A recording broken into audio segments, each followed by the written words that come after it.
Hello everyone, good morning. The tsunami. In the previous part, I have taught you about Ignatius, who was the manager of a cooperative society in Kachchal and lost his wife and children in the tsunami. Now we are going to read the story of Sanjeev. Sanjeev was a policeman serving in Kachchal island of the Nicobar group of islands. ठीक है, संजीव जो है वो policeman है, कच्चल में काम करते थे. संजीव ही somehow managed to save himself, his wife and his baby daughter from the waves. तो जब सुनामी आया तो जैसे तैसे करके उसने अपने आप को भी बचा लिया, अपनी वाइफ को भी, और अपनी एक डॉटर बेबी डॉटर थी उसे भी बचा लिया. But then he heard cries for help from the wife of John. लेकिन तभी उसने किसी की वाइफ को हेल्प के लिए आवाज़ लगाते हुए सुना, और वो किसकी वाइफ थी? Wife of John, the guest house cook.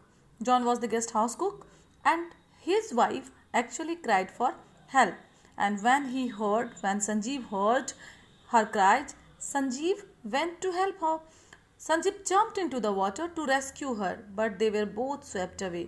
Sanjeev ने बहुत कोशिश की कि उसको पानी से बाहर निकाल सके, लेकिन देखते ही देखते संजीव और जॉन की जो वाइफ थी वो दोनों के दोनों उस पानी में विलीन हो गए. Now the third stories in this lesson is of Meghna, who was only 13-year-old girl. तीसरी कहानी इसमें मेघना की है जो सिर्फ 13 साल की है उस वक्त थी, and was swept away along with her parents and 77 other people. और मेघना अकेली ही नहीं, मेघना के साथ साथ उनके पेरेंट्स भी और 77 अदर पीपल, 77 और लोग थे, और वो सभी सुनामी के शिकार हो गए. She spend 2 days floating in the sea holding on to a wooden door.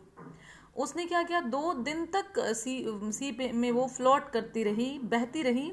और वो किस चीज़ पे बह रही थी? With the help of A wooden door. एक लकड़ी का दरवाज़ा उसके हाथ लग गया था, जिसे पकड़ के वो 2 दिन तक उस सी में तैरती रही.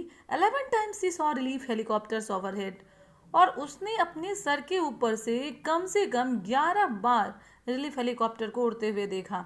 बट दे डिड नॉट सी हर. लेकिन रिलीफ हेलीकॉप्टर्स में जो लोग थे वो उनको नहीं देख पा रहे थे, उस बच्ची को नहीं देख पा रहे थे. She was brought to the shore by wave and was found walking on the sea shore in a days. और इस तरह से वो she was brought to the shore by a wave, और एक लहर आई जिसकी वजह से कि वो उस वुडन डोर के सहारे किनारे तक पहुंची. और पता नहीं उसके बाद वो